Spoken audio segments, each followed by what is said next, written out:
I never got stuck in this is how it is, this is how it's always going to be. I call it the poor man's state of mind.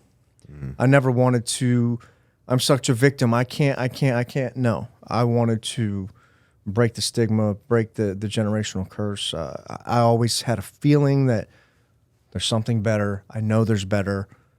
I'm just going to believe that if I work hard, eventually it'll pay off.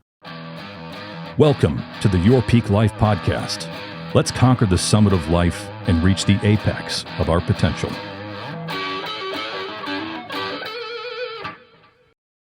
Good morning, everybody, and welcome back to the Your Peak Life podcast. Our guest today is a realtor at Iron Valley Real Estate. His name is Daelin Soliman. Daelin, how you doing today? I'm good. Good. How about you, man? I'm great, actually. We just came back from the last training class for our first series of the Peak Performance, and I think it went real well. So basically, we're going to start off today, man. We just want you to tell us a little bit about yourself, how long you've been in the business, maybe why you got into real estate, and we'll go from there. Okay. Well, my name's Daelin. I am a Virginia Beach native, which is rare at this firm. Yeah, we're all Navy transplants, Yep, right? yep. I have two boys, Samson and Theo, 2 and 6 months. And I love selling homes. You know, I've been in the service industry most of my life, serving tables, bartending. All locally. So, all locally. Yep, all locally. So, you know, I love having those connections with people. And when my first son was being born, I just needed to step it up a little bit and was thinking, how else can I help people, but do it on a larger scale? Yeah. And I got into selling homes, and I love it. Real estate was it. Awesome, man. So kind of rolls into the next question that we've been asking everybody. You know, is Iron Valley your first firm? Did you hang your license somewhere else? And there's no need to, you know, we're not, this isn't a bash session at all. It's just trying to point out, you know, maybe why you chose Iron Valley when you did choose to make a move, or how it's been since you've done so. Of course. Well, no, I did not start at Iron Valley. I started at a cloud-based brokerage, which I'll leave unnamed. Okay, that's fair. A small team there. And I was with them about 4 months. I sold a couple homes, and it just wasn't for me, I'll say. I ended up leaving them. And when I went on my search to find my next firm, you know, I know what I wanted and didn't want from my previous team. Gotcha. Really, I had planned to interview at a bunch of different places. I didn't want to waste time on another team or at another firm and not like it. So I don't know, I needed to feel that connection and really wanted to be at where I wanted to be at. But Iron Valley was the first place I actually interviewed at. And Who'd you interview with? Eric, actually. Okay. Yep, Eric Edwards. And it was just different. I mean, as soon as I walked in the door, the energy, you know, it was just different than any other brokerage or firm I had been at. And I didn't even interview anywhere else, honestly. I said, this is the place for me. So, I mean, where are we now? Talk about from when you got here to now. How's the landscape of your career? I'm actually coming up on a year at Iron Valley now. And I've only been licensed about a year and a half. You know, I spent about 4 months in my last place. And, you know, as soon as I made the switch over to Iron Valley, you know, I was trying to stay on it. I was at the office every single day, just showing up, putting in the work. Didn't have too much going on. And, you know, people see that. They see the effort that you're putting in. And I found a great mentor, yourself. And Appreciate that. Of course, man. And just been killing it ever since. Well, let's talk about that a little bit, because there might, you know, everyone has their perception of things, right? But that's almost never what's really taking place. So I walked by you for probably 3 months. Yep. Every day to go to my office in here. But what happens is I notice and take notice to the people that are showing up and putting in effort, right? You could probably talk to LJ. His instance was very similar to yours, where I had never met either one of you guys in my life. You both came from service industry, both locals, but you both showed up every day for months before I ever gave either one of you an opportunity to work with me on anything. And I was driving 45 minutes as well. I was living in Elizabeth City, driving to town center. So, but eventually somebody gave you some advice, right? It was Eric again, wasn't it? It was. He said, why don't you just go talk to Mike, man? Because Eric knows how I operate. If you show up and you're willing to do the work when you're not making any money, then I know you're going to show up and do the work when you begin to make money, as long as you're coached properly. You know what I'm saying? Yep. So that's really what started it. But then once you start closing, that's where it becomes different. That's where I'll pour into your cup, if you will, and give you all the tools that I've learned pretty much the hard way. You know, I've had a couple good mentors, but nobody teaches you everything. So you get to a point where you can handle a lot of different situations. And I think that people like yourself, LJ, Breland Powell, when he retired from the Navy, kind of started with me under my wing, and now he's a top producer and running the team. And it's just about cultivating you guys as well, because if you guys win, then I win by way of, like, that's a reflection of my leadership, right? Everybody wins. Exactly. But I do know not everyone is selfless like that. Like, I mean, I'm not treating you guys like what's an unpaid employee, like an intern or anything. Like, no, I break bread. If you're working with me, it's 50-50. It's straight up. We're not slaves. Yeah. So, but I also mentor and train and guide, and I'm very involved as Most far definitely. as like with what's happening with a client or a transaction, or how to treat that to cultivate that business for longevity. Because that's the real deal. I want you guys to build a sphere of influence, and that will ultimately turn you into that next team lead, that next managing broker, that next owner, you know. Definitely. And that's something that you don't see a lot of the time. I mean, how many firms is the principal broker guiding someone every day? You know what I'm saying? Like, most of the time they don't even have time for it. They don't even give you the time of day.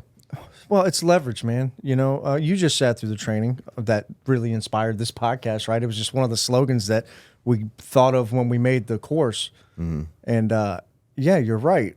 But that's also who I am. And one could argue that the Navy and having been a chief in the Navy have a lot to do with that. I was always very lead from the front by example. I will not ask people to do something that I haven't done or I'm not willing to do. Mm. That's the secret to getting people to follow you. Like, because if not, people are just going to call your bluff. Like, you're just full of shit. You've never done that. Facts. You know, you're going to tell people to cold call. You've never done it. You're going to tell somebody to hold an open house. You've never done it. Like, come on, man. Yeah. And, you know, so leading from the front has been why we're successful. And I believe in that to this day, or I wouldn't have been there this morning training people or going to listing appointments with people still, or whatever it is. But that's how people are going to learn. Also, when you're liable for everything as the principal broker, it's probably intelligent on your behalf to be out in the streets with these people and instilling good order and discipline and making sure people understand that there are governing bodies around what we do. For sure. Like, and then if you're not on the ground selling, I mean, how can you be a good broker if you don't know how the market is and what's really going on? That's a loaded question. I'm going to leave that alone. All right. I will just say, some people even use it as a recruiting tactic, like, oh, that's a competing broker. I call it a performing broker. You know, There's plenty of business to go around. There's been over $7 billion in sales and 20,000 units closed in Hampton Roads this year. We're not competition, bud, unless you're elite, right? Sure. Like, let's be real. 20% of the agents do most of the business. So 80% of the people talking don't even know what the fuck they're talking about. So that's... We'll save it for the next podcast. We'll leave that alone. Yeah. Because it's irritating, man, because you're right. I think that if you're not practicing what you preach, how can you preach it? You're not qualified. Spitting facts. Yeah. Like, did you sell houses during a pandemic? Did you, like, there's a lot of things that have happened over the last 3 or 4 years. If you don't have a sales history in the last 3 or 4 years, I don't think I can listen to you. Yeah. Because this is a different market. It's a different thing. It's a different beast. The clients are different to handle. The situations are different. It's all different. And it's going to be different. There's cycles. So I think that you should absolutely practice in the industry if you're going to teach in it. That's one thing I love about the industry too, is that it's always different. You know, it's not monogamous. You're not doing the same thing every single day. It's always something changes. Always something's different. Oh yeah. Different situation, different scenario. Yeah. So, well, we talked about when you came in real estate, how you got to Iron Valley, but this isn't an Iron Valley podcast. This is the Your Peak Life podcast, right? So what we're really trying to do is reach the peak in our lives, man. Like, people have asked me, what's your greatest fear? And it is that I won't reach my full potential. So that way every day I have that marker of what's the best version of myself. You keep going. To me, that's the peak life. So we're going to talk about some things that may not be sales, right? So the next question that I've been asking everybody is, where do you see yourself in 5 years? And I don't mean that just in real estate. Like, where do you see you holistically 5 years from now? Okay. In 5 years, bro, I mean, my boys are 2 and 6 months right now. So in 5 years, I hope to be leading a beautiful family, bro. I like them 5 years old and 4.5. It's crazy to even think about that, Almost dropping off for kindergarten. Exactly. Like they're hitting school at this age. So really, one of my main focuses is raising healthy boys, man, Other than that, as far as business wise, this ball ain't stopped rolling, man. This is gonna keep going. I'm just getting started, baby. Well, hopefully you stick with us and you stick with me, and we'll make it real fun along the way. It's been great, man. There's honestly no better industry I could be in, and I feel no better place I could be at. It's just worked out perfectly. Awesome. Well, we're going to keep working it because that's what you got to do. It's not the last question. I'll have another one for you, but this one to me is probably the most important that we've been asking everybody. The name of the podcast is Your Peak Life, and I want to know what that is to you by definition. What does your peak life look like? Living your peak life to me means doing the best you can in every aspect of your life. There has to be a good balance of everything, and you just have to work steadily every day at being better than you were yesterday. Wake up early, drink some water, break a sweat, go and work out. I love hitting the gym first thing in the morning. I feel like I think clear for the rest of the day. Yeah. And that's something that I've started recently, actually. I feel like... Does that have anything to do with your training? It does. It does, honestly. And just being surrounded by everyone that I am on a daily basis. Like-minded you really people. are. Like people that you want to become win. who you're around. Absolutely. And Iron Valley, it's just different, man. The type of people that you see on a daily basis that you're around, you speak with. They tell you what's going on with their deals. You do the same. Everyone shares. It's not like that everywhere. I was at a cloud-based brokerage before, and we didn't have that brick and mortar office to build that culture. No people. And that's the most important part about me, probably about Iron Valley, is that the culture is just, it's nothing better. Try to keep it a family environment. Yeah. That was a good explanation of life at your peak, man. Just trying to do the best at everything that you're doing. And I couldn't agree more. Just do your best. What about when your best isn't enough? It depends what your definition is of not enough. If you are doing your best and in your own head you feel like you're not doing enough, that's just probably regular anxieties that most people have. Most people want to hold themselves to a high standard. And at least me, if I wake up and I sleep in and I don't go to the gym and then, I just don't feel right, man. Yeah. You got to have that. Little self-accountability, right? Exactly. Yeah. The next question that I kind of added, and this wasn't, I don't know if Eggers put that on the email out, but I've been asking people, I sit here all the time and ask other people questions, man. Do you have any questions for me? And this might be tough for you because we do talk a lot and interact a lot. On a daily basis. Is there something that you've wanted to ask me that you haven't, that you want to ask me right now? That's a tough one, bro. You put me on the spot like that. Live action. Man, do you feel that you would be in the same place you are today if you had, if your upbringing was not the same? You had a rough, he came with the rough heat, childhood. Do you feel like that made you stronger? Built you into the man you are today, or how do you feel about that? Yes. Short answer, yes. A little bit of a long answer.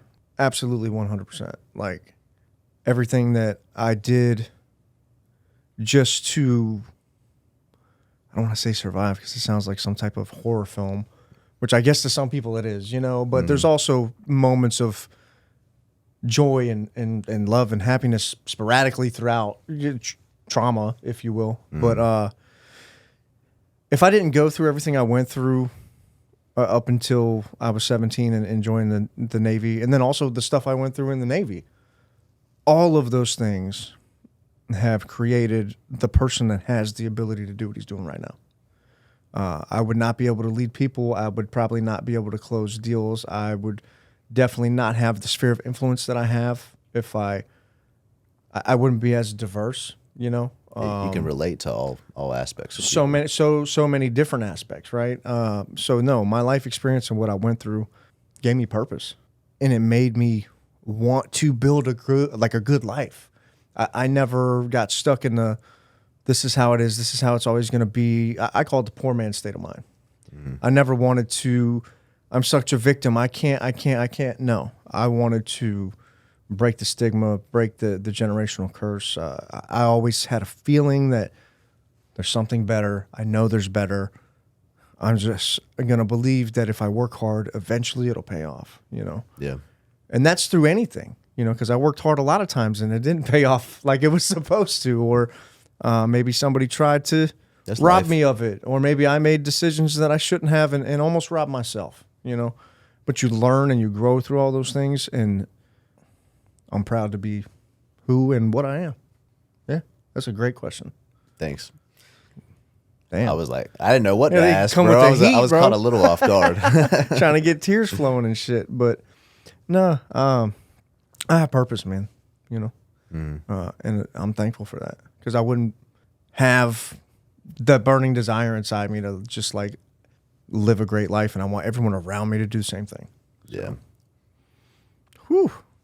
Yeah. Well, I think that's it, man. Solid. That's a good one. I appreciate you coming in today. Yeah, bro. Awesome.